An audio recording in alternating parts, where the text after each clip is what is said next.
I'm here with Tom Hayes from Grossworks. We're going to ask him a couple of questions. First question, what inspired you to get involved in the entrepreneurial support community in Atlantic Canada and Nova Scotia, and what's kind of been your path for lending a hand and supporting us? Well, I mean, I've been in the venture capital business twice in my career, and obviously we work very closely with entrepreneurs, so that's probably the main reason. But I did have a period of time where I became an entrepreneur. I was an entrepreneur myself when I bought one of the portfolio companies from the venture fund. And while that was a challenging experience, turned out to be a very profitable experience at the end of the day. And I enjoyed it very much. And I think as a result, I feel those of us who've had success in business have an obligation to give back to those who are trying to sort of replicate that experience. So that's really the motivation for me wanting to work with entrepreneurs, in addition to my current responsibilities in the venture business. Yeah, that's excellent. We find a number of our community really believe in giving back once they've achieved success, and we hope to see that continue.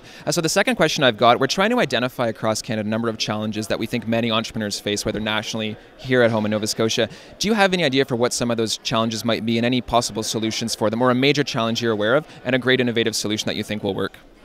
Well, I mean, the biggest one that we continually hear about is access to capital, lack of capital for particularly early stage and startup companies. So that's an issue that folks have been trying to address for a long period of time. I think governments are quite aware of it. I'm on the board of the National Canadian Venture Capital Association, so we liaise and communicate with various levels of government on a continual basis, and I think people recognize the problem.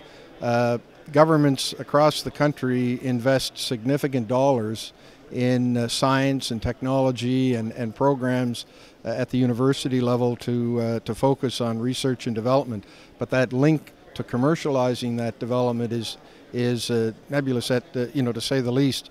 So I think what we have to do is find ways to attract private investors as well as public institutions to provide more capital for entrepreneurs. Perfect. Well, thank you very much. That's an excellent interview with Tom Hayes. Appreciate that.